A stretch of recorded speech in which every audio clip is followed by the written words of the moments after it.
Então a nossa pergunta de hoje é: o que é o dia 15 de Av? A gente costuma anunciar como o dia do amor judaico. Tem gente que traduz isso para o dia dos namorados. O que quer dizer exatamente essa data para a gente e qual é a relação com essa aproximação? Que a gente sabe que Tu B'Av é importante, a Mishnah já nos diz. A Mishnah diz que não houveram dias tão felizes, tão grandiosos para o povo judeu como o dia 15 de Av e o Yom Kippur. Yom Kippur todo mundo sabe, a gente vai na sinagoga, fica rezando o dia inteiro, mas a Mishnah fala que o dia 15 de Av não somente que é importante como Yom Kippur, mas é mais importante, porque a Mishnah traz a data do 15 de Av antes do Yom Kippur. Isso mostra a sua importância a mais. E a Mishnah nos diz o que acontecia nessa data. Então, na época do templo, tanto 15 de Av como no Yom Kippur, as jovens de Jerusalém saíam para bailar nos campos, no vinhedo, todas vestidas de branco, e os rapazes que estavam procurando Shidduch iam para esses vinhedos e olhavam as moças dançando e escolhiam o Shidduch, escolhiam a princesa escolhida. Muito bem. A Mishnah entra em detalhes que elas se emprestavam roupas uma para as outras, para ninguém chamar mais atenção, para a qualidade da roupa não ser o motivo do casamento. Se ela tivesse uma roupa de seda, isso era motivo para o jovem olhar para ela. Então, era sabido que cada uma emprestava roupas para outras, para que o jovem escolhesse a moça por quem ela realmente é e não pelas suas vestimentas. Shidduch é sempre uma coisa complicada. Vejo minha esposa Tamar fazendo shidduchim, se envolvendo, ligando. Nem sempre foi tão fácil como ir apenas dançar. Se conta na cidade de Helm, uma cidade muito famosa nos meios talmúdicos, que tinham duas mulheres, a Hana e a Rivka. As duas tinham filhas em idade de casar, só que não haviam noivos na cidade de Helm para elas. Então mandaram trazer dois jovens muito carismáticos, especiais, de uma cidade vizinha. E os dois viajariam numa carruagem até Helm e sairiam com as suas respectivas, como se diz, respectivas choices. As moças com as quais eles fossem sair para casar. Muito bem. Quando chegou a carruagem, viram que tinha apenas um rapaz dentro dela.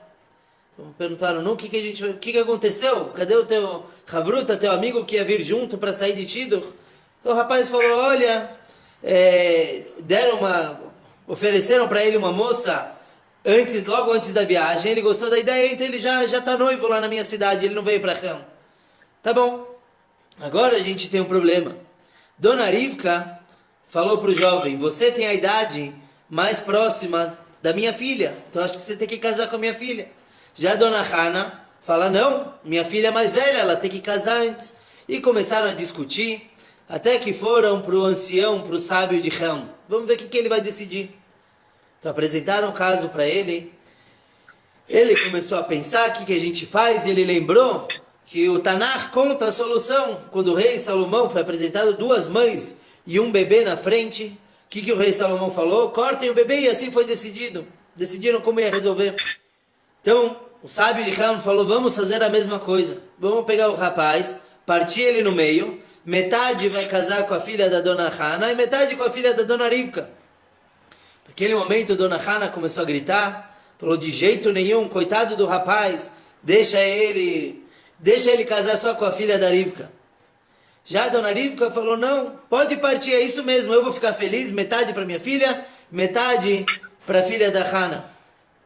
O sábio pensou, alisou sua longa barba branca e falou, a Dona Rivka vai casar a filha com esse rapaz, porque ela é uma verdadeira sogra. Só uma sogra vai falar para partir o noivo no meio. Realmente, quando a gente avalia essa festa que se fazia no Yom Kippur em Tu B'Av, como é possível que os sábios deixavam um shidduch desse? Quer dizer, as moças vão bailar na frente dos moços? A gente sabe que pelas leis de recato, isso não é aconselhável. Então, uma das explicações de um sábio, no livro Kol Bo, ele diz que quem eram essas moças que iam dançar nos vinhedos? Eram moças que não acharam Shidduch fácil. Eram pobres, então, infelizmente, eram colocadas de lado. E os moços que iam escolher também, geralmente, eram rapazes mais simples, que não conseguiram casar. Então, nossos sábios pensaram assim, Deus nos livre de deixar essas moças sem casamento, sem o Shidduch. Então, eles permitiram, quer dizer, às vezes, para ajudar uma pessoa, a gente tem que sair da nossa zona de conforto, tem que sair um pouco do que é convencional. Existem inúmeras explicações para esse costume, mas não vem ao caso agora. Pois bem, agora, faziam isso no Yom Kippur, e a gente entende porque, mesmo com toda a santidade de Yom Kippur, o Yom Kippur representa Hashem abraçando a gente novamente. Nós pecamos, no dia de Yom Kippur pedimos perdão, e Ele aceita. Então é o mesmo conceito que Hashem está trazendo a sua amada, que somos nós, novamente para dentro do seu abraço. Então assim também Hashem está permitindo que casamentos se aconteçam. Porque de certa forma o Yom Kippur é comparado ao casamento entre o povo e Hashem. Seriam segundas núpcias com a mesma esposa, mas é uma reaproximação. Quando o Beit HaMikdash foi destruído, então esse costume foi abandonado, já não se permitiu mais fazer esse tipo de evento, uma vez que a nossa moral também já não era a mesma. Enquanto que na época do templo, as pessoas eram muito mais elevadas e realmente saíam para ver as moças bailando, mas com intenções puras. Infelizmente, depois da destruição do templo, depois da dispersão do povo, isso decaiu um pouco. Então pararam com esse costume. Tanto que a gente vê na Megillah Techá, na Megillah que a gente lê no dia 9 de Av, no 4º versículo a gente menciona que os caminhos para Jerusalém estão abandonados, os sacerdotes choram, as virgens suspiram. O que tem a ver com as moças virgens? Os sacerdotes chorando eu entendo, era o templo onde eles trabalhavam. Os caminhos vazios eu entendo, mas o que tem a ver justamente as solteiras chorarem? A explicação é que depois que esse costume foi abandonado, elas falaram, e agora, quem vai cuidar da gente? Quem vai achar Shidduch pra gente? Uma vez que a gente já não pode mais ir bailar perante os moços, quem vai cuidar do nosso casamento? Isso era o que acontecia no dia 15 de Av. Ok, esse costume feito no dia de Yom Kippur é muito bonito. Ele era feito também no dia 15 de Av. Agora, a grandeza do dia 15 de Av, embora a Mishnah represente essa grandeza com esse costume, obviamente que esse costume vem por algo muito anterior. Coisas que aconteceram antes da construção do templo, que engrandeceram o dia 15 de Av. Então são enumeradas seis acontecimentos para essa data. O primeiro deles aconteceu ainda quando o povo estava no deserto. Eles quiseram enviar espiões para verem a terra de Israel. Conhecida essa história já. E inclusive a gente mencionou semana passada, se não me engano, quando os espiões voltaram e o povo começou a chorar, Deus decidiu que eles permaneceriam no deserto por 40 anos. Agora, no dia 9 de Av, Deus falou, é o dia que eles chorariam. Então todo 9 de Av, os homens entre 20 e 60 anos iam, cavavam suas covas e deitavam lá dentro. No dia seguinte, todos aqueles que levantavam cobriam aqueles que não levantaram, que morreram naquela noite. Porque era a noite do dia 9 de Av. Todo ano morriam pelo menos 15 mil homens nessa noite. Mulheres não morriam. Todas as mulheres que saíram do Egito entraram na terra de Israel, com pouquíssimas exceções. Os homens já não, pela tremenda falta de fé que eles demonstraram no deserto. Chegou o último ano, os homens deitaram nas suas covas, no dia 9 de Av, e no dia seguinte todos eles levantaram. Falaram, não, acontece. Não tinha o calendário, não tinha aplicativo para ver a data correta. Eles falaram, talvez a gente errou por um dia. Então no dia seguinte, novamente eles deitaram. Todo mundo levantou. Então assim eles fizeram até que na noite do dia 15, que é quando a lua está cheia, eles olharam a lua e falaram, é impossível a gente ter errado. Não tem como. Então no dia 15 de Av, foi avisado para todos que eles haviam sido perdoados daquilo que ninguém mais morreria. Esse é o primeiro acontecimento do dia 15 de Av. O segundo deles, a gente lê na Torá sobre as leis de heranças hereditárias, que o que aconteceria se um homem tivesse apenas filhas, elas herdariam a sua terra. Ele tinha uma parte, uma porção na terra de Israel, e as suas filhas herdariam essa terra. Pois bem, havia uma condição. Já que a tribo passa pelo pai, então essas moças, quando elas herdaram a terra e elas fossem casar, elas obrigatoriamente tinham que casar com moços da mesma tribo. Porque vamos imaginar que tinha a porção da tribo de Reuven, e uma moça herdou um terreno daquilo ali, e ela casa com um rapaz de Dan. Aquele pequeno terreno no meio de Reuven vai passar a ser parte da tribo de Dan. E isso ia misturar todos os estados de cada tribo. Então na Torá foi decidido que caso uma moça herdasse terras, ela poderia casar somente com alguém da sua tribo.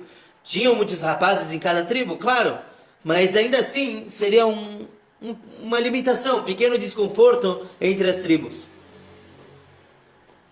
Isso realmente aconteceu na primeira geração que entrou na terra de Israel. A Torá menciona claramente as filhas de Tzlofchad, 5 moças extremamente justas e corretas, que foram um exemplo dessa situação.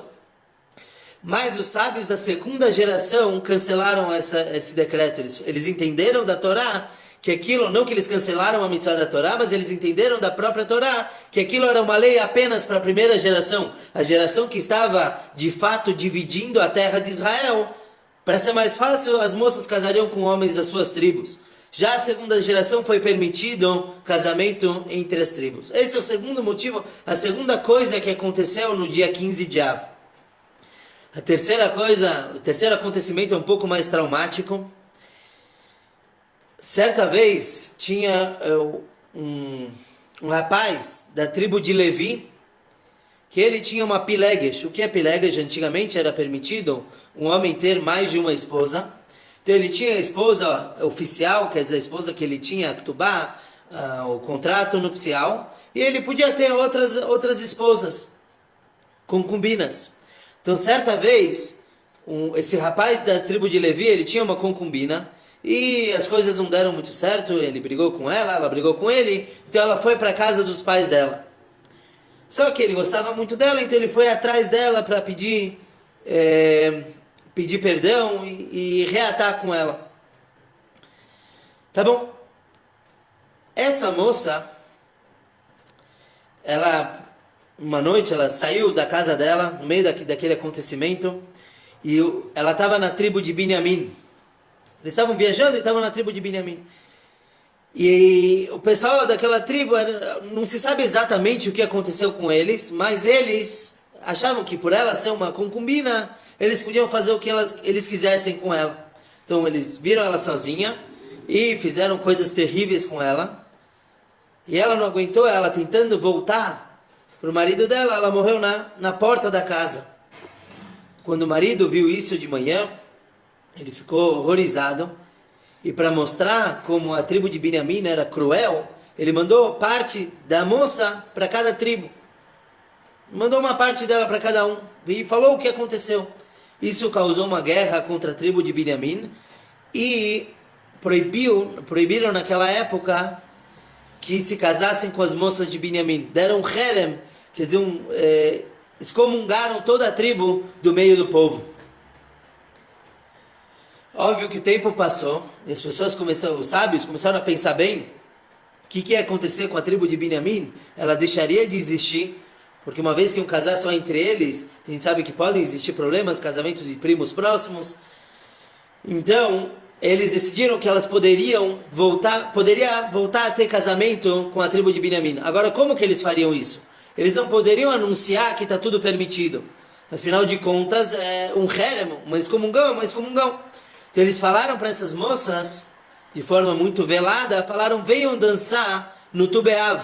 Tubeav, as moças dançam nos campos vestidas de branco. Venham dançar junto com todos, com todas. E os moços venham olhar junto com os rapazes das outras tribos. E assim foi, como fizeram isso no Tubeav. E realmente, Shidduchim aconteceram com essas moças e rapazes. O decreto, a excomungão foi cancelada. Isso também no dia 15 de Av.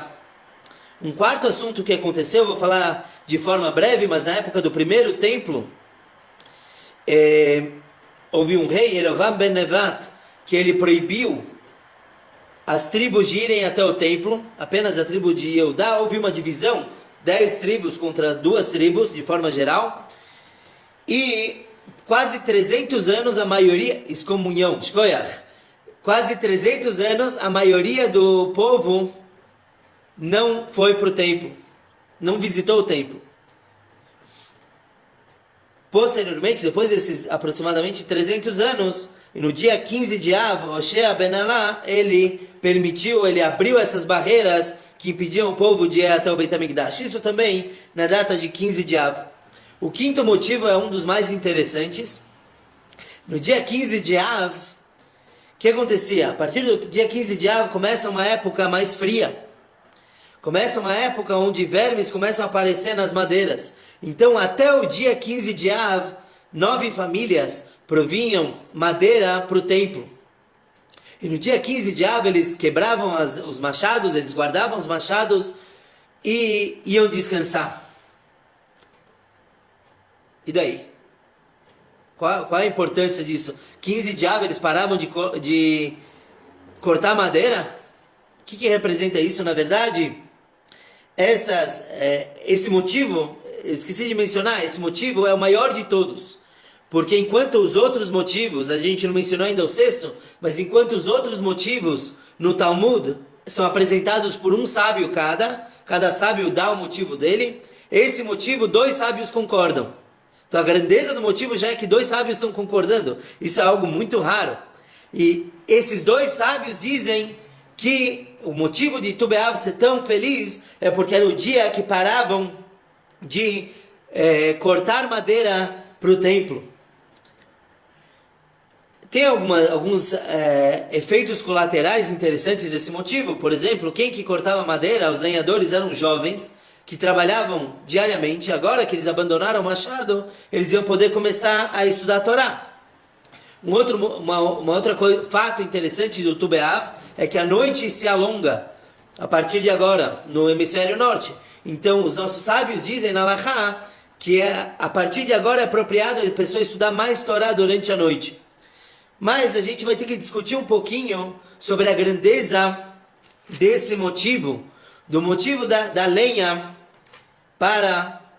que era doado para o templo. Mas vamos para o sexto motivo e a gente já vai voltar. A sexta razão, por que Tu B'Av é tão importante, isso já aconteceu depois da destruição do segundo templo, aproximadamente 70 anos depois da destruição do templo, houve a rebelião de Beitar. Beitar era o último posto judaico em Israel, e muitos soldados pereceram naquela rebelião. Bar Kokhba, que era considerado o Mashiach daquela geração, ele liderou aquilo e deu muito errado. Agora, uma das punições para essa rebelião foi que o governo romano proibiu enterrar aqueles soldados. Então vamos imaginar milhares de soldados mortos em volta de toda a cidade. E após alguns anos, eles receberam a permissão de finalmente enterrar. Isso por si já é uma grande alegria. Porque imagina o desprezo, a humilhação que é para um falecido estar exposto no campo. Mas a grandeza que aconteceu quando eles foram enterrar, o milagre que aconteceu, é que eles viram que os corpos pareciam vivos ainda. Quer dizer, eles não tinham estragado, não tinham se decomposto. E isso foi algo tão belo que por conta desse milagre foi estabelecida a quarta brachá, quarta bênção do Birkat Hamazon. Inclusive, o Birkat Hamazon é uma mitzvah da Parashá dessa semana. E a gente agradece pela comida, agradece pela terra de Israel, pede por Jerusalém. E depois a gente tem uma brachá chamada de Atov Ve'ameitiv. muito bonita, vale muito a pena ler a tradução dessa brachá. Mas, por que foi estabelecida essa bênção? Atov quer dizer o bom, ve'ametiv é que faz o bem. Então, o bom é em relação a que os corpos estavam inteiros. Ve'ametiv é que foi permitido enterrar eles. É uma brachá agradecendo a Deus por esses dois milagres. E isso aconteceu também no dia de Tu B'Av, no dia 15 de Av. Essa permissão. Muito bem, então, em resumo, o primeiro e o sexto os dois motivos, primeiro e o sexto, representam o cessar da morte. Quer dizer, no deserto, as pessoas perceberam que pararam de morrer no dia 15 de Av, assim como foi permitido enterrar os mortos de Beitar. Os três motivos, o segundo, o terceiro e o quarto, demonstram a união. Foi permitido casamento entre as tribos, depois permitido casar com a tribo Binyamin, e depois os caminhos entre as tribos foram abertos. E o quinto motivo é a razão da madeira. Tu B'Av, o dia 15 de Av, ele veio para consertar o dia 9 de Av. O que aconteceu no dia 9 de Av? A gente já mencionou várias tragédias, destruição do templo, mas basicamente tudo o que causou o dia 9 de Av foi consertado no dia 15 de Av. Primeiro, como a gente mencionou, os espiões, quando que eles vieram chorar porque não queriam entrar na terra de Israel? No dia 9 de Av. Isso causou mortes, que pararam no dia 15 de Av. Mas o principal do dia 9 de Av é Sinat Hinam, é o ódio gratuito. Desde pequeno, eu escutava sobre ódio gratuito, quer dizer o quê? Na época do templo as pessoas não se respeitavam e não se amavam, mas não é só isso. Recentemente, eu andei estudando um pouquinho sobre esse assunto, e não era apenas que um não gostava do outro. Eles tinham guerras civis terríveis dentro de Jerusalém. Antes da destruição do templo, os inimigos olhavam a Jerusalém e eles não atacaram Jerusalém porque eles falaram, eles já estão se matando entre si. Era elite, eram os Koanim contra o resto, e tinham guerras muito sangrentas por causa disso. Um não aguentava olhar na cara do outro. Eles estavam se separando no dia 9 de Av. Vem o dia 15 de Av e conserta tudo isso. De repente somos um só, não importa a tribo. De repente nossos caminhos estão abertos. E aí que a gente entende a questão da madeira, a grandeza da madeira. Enquanto que o dia 9 de Av era a destruição de uma casa, da casa de Deus, 15 de Av representa não só que eu estou construindo a casa de Deus, mas eu estou fornecendo combustível para que o fogo divino se permaneça lá. Essa questão da madeira não é apenas uma doação. 9 famílias que davam madeira para o templo. É muita madeira. Por quê? Porque tinha que ter fogo constante em cima do altar. E não era apenas uma fogueira, tinham 3 fogueiras em cima do altar. E o dar a madeira mostra verdadeira Avat Israel. Por quê? A gente lê na Torá vários sacrifícios. Se tinha um sacrifício, dava um boi, um carneiro, uma pomba. Só que praticamente nenhuma vez a gente vê quem que dava o combustível para aquilo ali. O boi não vai se queimar sozinho, tinha que ter madeira. E eram essas 9 famílias que se ocupavam disso. Eles não estavam preocupados apenas com seus próprios korbanot, seus próprios sacrifícios. Eles iam atrás para ter certeza que todo mundo pudesse oferecer. Não somente eles, mas os mais pobres. Quem, com certeza, não teria para dar, para queimar o seu próprio sacrifício. Então, os sábios concordam que esse é o maior motivo do Tu B'Av, do dia 15 de Av. Porque, de repente, não é apenas que o mal não está acontecendo. Não é apenas que as pessoas não estão morrendo. Não é apenas união entre as tribos. União entre as tribos quer dizer todo mundo está lá igual. O quinto motivo das madeiras é a preocupação pelo outro. Não apenas somos amigos, mas eu me preocupo por você. Uma história muito, muito bonita.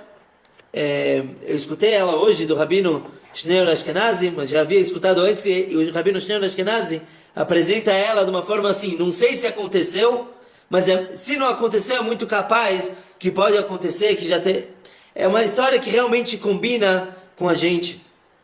Tinha uma vez dois mercadores, dois comerciantes, que eles estavam viajando. Acho que toda semana a gente tem história de comerciante aqui.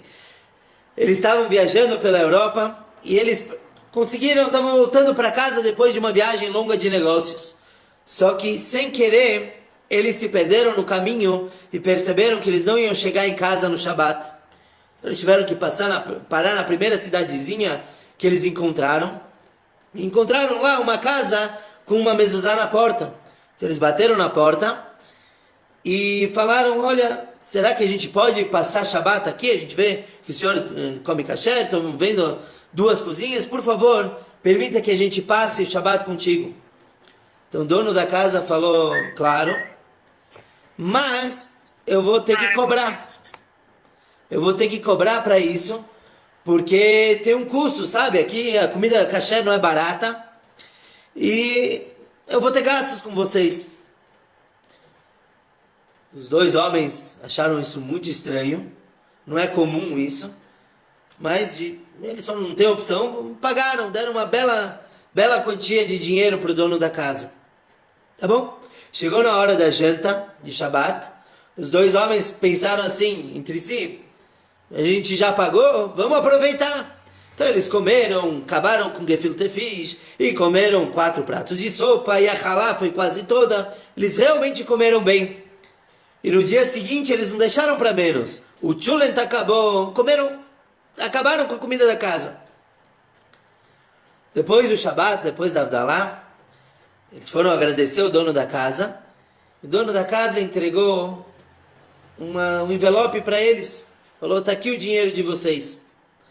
Chas v'shalom, que eu ia cobrar de vocês para vocês comerem aqui. Os homens não entenderam nada. Como assim? O que você está fazendo? A gente pagou, a gente entendeu que é justo. O homem falou, não. O que eu senti quando vocês vieram para cá é que vocês se sentiram desprezados, humilhados de terem que pedir acolhida na minha casa. Então eu fiquei com medo, eu falei, eles vão sentar na mesa do Shabat, vão tomar um pouquinho do vinho, comer um pedacinho de halá e acabou, não vão aproveitar o Shabat.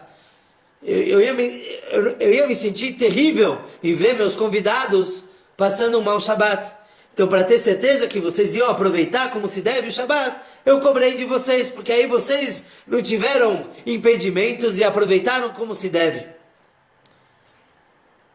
Tu Be'av se trata de se importar pelos outros. Se importar se o outro tem como oferecer o sacrifício dele. Se importar se aquela moça tem como casar. Se importar, realmente se importar pelos outros. Mas o que isso tem a ver com reencontro? Que Tu Be'av é o dia do amor, já entendi. Casamento e juntar uma tribo com a outra. Mas o que isso tem a ver com reencontro? Uma das grandezas do dia 15 de Av é que a lua está cheia. E o povo judeu é comparado à lua. Aí vem a pergunta óbvia. 12 vezes por ano a lua está cheia. Alguns anos até 13 vezes. Por que justo Tu Be'av? E mais ainda, se a gente analisar outros 2 meses do ano, Tu Be'av já é o dia 15 do mês já é uma festa. Pesach começa no dia 15, Sukkot começa no dia 15. Por que de repente Tu Be'av é o dia mais importante do que essas outras 2 festas, se nelas também a lua está cheia? A explicação é que Tu Be'av, ele é grande pelo que veio antes dele. Tisha B'Av. Tisha B'Av, o dia 9 de Av é o dia mais triste do nosso calendário. É o dia mais desprezível do nosso calendário. Onde a gente nem senta numa cadeira normal. Não come. Não come porque está fazendo tchuvá. O motivo de não comer é por miséria. E de repente, depois de uma queda tão grande, a gente consegue se reerguer. 15 de Av, e tudo o que aconteceu, todos os milagres que a gente vê, os acontecimentos, são todos não de um primeiro casamento, são de reencontros. O povo se reencontrou com Deus, Deus decidiu não mais matar eles, o povo se reencontrou. Então, 5 dos motivos que a gente mencionou são basicamente reencontros e não primeiros acontecimentos. Por isso que nesse dia também definiram como um dia apropriado para o reencontro entre as almas. A gente sabe que o casamento não é nada mais do que juntar uma alma que se separou nos céus. Então esse dia é o dia para a gente reavaliar a nossa própria vida, os nossos próprios relacionamentos. Por isso que no dia de Tu B'Av é o dia do amor, porque o amor, existe o conceito de amor à primeira vista, só que a Torá acredita no amor constante. Existe aquele amor que acontece antes e existe o amor que a gente faz acontecer. Isso é o que representa o Tu B'Av. Na nossa vida, entre todos os nossos relacionamentos, a gente tem altos e baixos.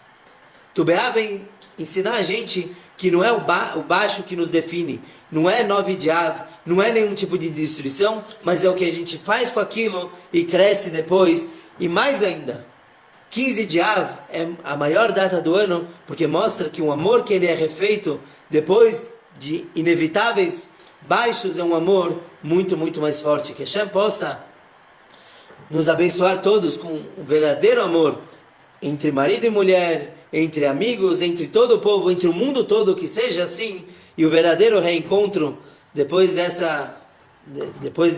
de toda essa pandemia, e que venha logo o Mashiach, o maior reencontro de todos, brevemente em nossos dias. Shkoyach a todos.